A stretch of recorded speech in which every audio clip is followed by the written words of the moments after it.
ભાઈ સાહેબ મહેરબાની કરીને આ બાજુ નો ધક્કો ખાતા હવે. કાંઈ વાંધો નહીં, કોઈ બાપુજીને ખાતે નથી કે હા યાર બાપુજીને ખાતે તમારે નથી.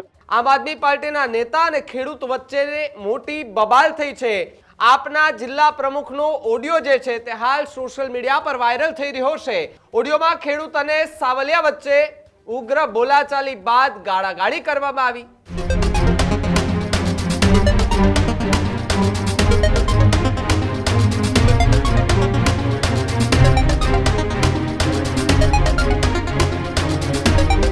સમાચારોમાં આગળ વાત સૌરાષ્ટ્રની રાજનીતિને લઈને કરીએ તો એક ખેડૂત અને આમ આદમી પાર્ટીના દિગ્ગજ નેતાનો ઓડિયો સોશિયલ મીડિયા પર વાયરલ થયો.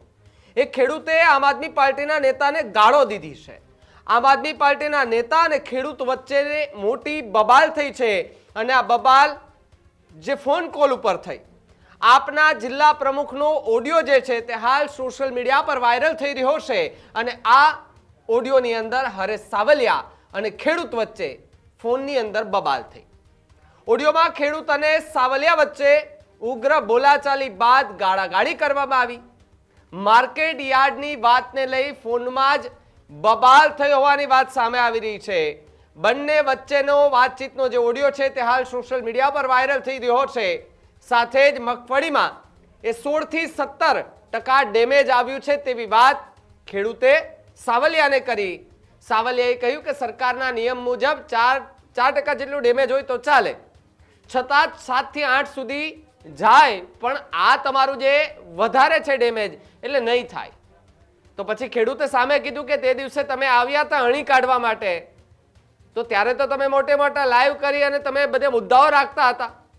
ખેડૂતોએ સામે હરેશ સાવલિયાને ઉધડા લઈ લીધા અને કહ્યું કે તમારી પાસે જો કોઈ મુદ્દો ન હોય ને તો પછી તમારે અહીંયા આવવાનું નહીં, ફેસબુક લાઈવ નહીં કરવાનું, કારણ કે તમે ફેસબુક લાઈવ કરો છો એના કારણે એક ખેડૂત હેરાન થાય છે. જે રીતે ગોંડલના સુલતાનપુરની અંદર જે ઘટના બની કે જ્યાં જિગીસા પટેલે લાઈવ કર્યું આમ આદમી પાર્ટીના નેતા મહિલા નેતાએ, અને પછી ખેડૂતોનો આરોપ કે જો જિગીસા પટેલે લાઈવ ન કર્યું હોત અથવા તો ત્યાં એ શાંતિથી વાત કરી હોત તો હજુ પણ એ લોકો જે વીસીએ હતા એ રાજીનામા ન આપત. ગંભીર આરોપો આમ આદમી પાર્ટીના નેતાઓ સામે લાગી રહ્યા છે. શું સસ્તી પ્રસિદ્ધિ મેળવવા માટે આ લાઈવ કરવામાં આવે છે? આવા આરોપો ને જે શબ્દો છે એ મારા નથી, પરંતુ એ ગુજરાતનો એક ખેડૂત પૂછી રહ્યો છે આમ આદમી પાર્ટીના નેતાઓને. જુનાગઢ અને આસપાસના વિસ્તારોમાં જે યાર્ડ આવેલા છે ત્યાં મગફળીની ખરીદીને બધી ટેકાના ભાવે ચાલુ થઈ ગઈ છે.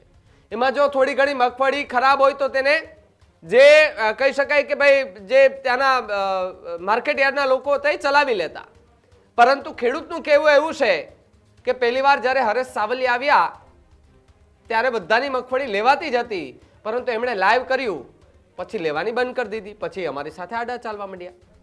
માર્કેટ યાર્ડની વાતને લઈ બંને વચ્ચેનો ઓડિયો જે છે તે હાલ સોશિયલ મીડિયા પર વાયરલ થઈ રહ્યો છે. એ ઓડિયો પણ સાંભળો કે જેની અંદર હરેશ સાવલિયા જે આમ આદમી પાર્ટીના જિલ્લા એટલે કે જુનાગઢ જિલ્લાના પ્રમુખ છે તેમને ખેડૂતે કેમ ગાળો દીધી, અને સૌથી મોટી વાત કે આ ઓડિયો ક્લિપની પુષ્ટિ ન્યૂઝરૂમ ગુજરાત નથી કરતું, પરંતુ હાલ સોશિયલ મીડિયામાં હરેશ સાવલિયા જે છે તેમને ગાળો પડતો એક ઓડિયો જે છે તે હાલ વાયરલ થઈ રહ્યો છે. હેલો હેલો બોલો. અરે ભાઈ માંડવીમાં લોસો જે ઉતારો જે ડેમેજ આવે હાલતી નથી. એટલું ડેમેજ આવે? 16 છે. તો બહુ જાજુ નથી, સરકારના નિયમ 4 નો છે, તો આપણે 6-7 હોય તો કાંઈક એને માથાકૂટ કરીએ, પણ 16-17 માં તો કેવી રીતે કરીએ? તમે આવો ને કેસાણ નો 16-17 તો નો જ થાય ને. તો તેથી તો હિંમતભાઈ નો હતો તો આવ્યા હતા. હું આવ્યો નતો ભાઈ, મારી ગટાણ હું ડુંગરપુરમાં છું. હે મારો રાઉન્ડ હોય 5 સેન્ટર ઉપર, તો આવ્યો હોય સ્પેશિયલી. બપોર પછી નહીં મેર ખાઈ ત્યાં કિશોરભાઈ છે, જો કિશોરભાઈ સાવલિયા 10 તમે આવો તો કે કિશોરભાઈ કરતા તમે આવો તો હેલું પડે ને. એ તાલુકા પ્રમુખ ઈ છે, હું જિલ્લા પ્રમુખ છું. મારી અંદરમાં કેટલા 69 આવે છે યાર્ડ. કિશોરભાઈ એમ કે છે કે એટલું બધું ન હાલે. તો એ તો તમે 4% લેવાની કરશે સરકાર, આપણે 7 સુધી શરમાવી દઈએ, પણ 17 કેમ શરમાવું? અને શું કામ એ શરમ નહીં ને 17 તો ભાઈ બદલી નાખો ને કોકની આડાવળી. પછી એમ નહીં, તેથી તો તમે આની કાઢવા આવ્યા હતા, તો પછી આજ કાંઈ ગોઠવી દો નહીં.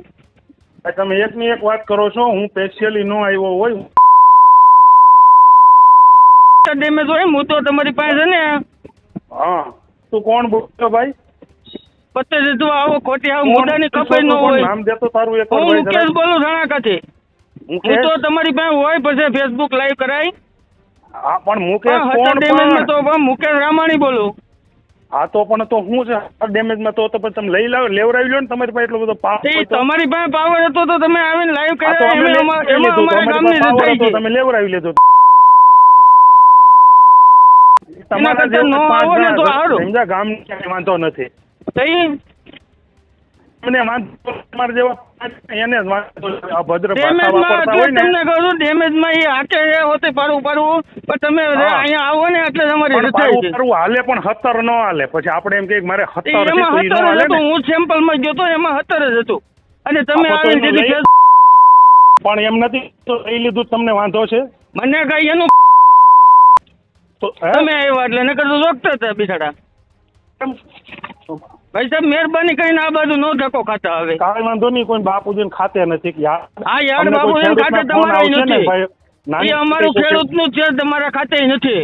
તમારા બાપુજીને તો ખાતે એટલે તો નથી. તમે એમ કહો કે આ બાજુ ન આવતા એટલે આગળ તમે શું સમજો? યાર્ડમાં નો આવતા એમ કહું છું. હું યાર્ડમાં તો હવા છે આ જ્યાંથી જેને ટેકામાં તો ઉખાડો આવો હોય બપોર પછી હાલો મારું જ રિજેક્ટ થયું છે. હા, બરાબર. એને જ્યાંથી ઉખાડો અહીંયા લીગલ જે કાંઈ હા, છે ને, legal લીગલમાં કોઈ એમ ઠોકતા તમે છે પણ ખેડૂતના એટલે આવો આવું તો છું. મારું જ રિજેક્ટ થયું છે. તમે આવો. 17% લીગલ નથી, અનલીગલ છે. આ તે કઈ ઈવડું ઈ જ હતું, તે 17 જ હતું, 15 હતું. 5 જણા મોઢા નથી રહેતા. લીગલ રિજેક્ટ ચોટી એવી રિજેક્ટ કરે તે દી કેજો અમે આવી જાવ. એ તો થોડા કરે તો અમે એને અહીંયા ઉતરી બમ ફોડી ભાઈ વાહે એ હા, એમ પણ તો તેવડે તમે સમજતા હોય ખેડૂને.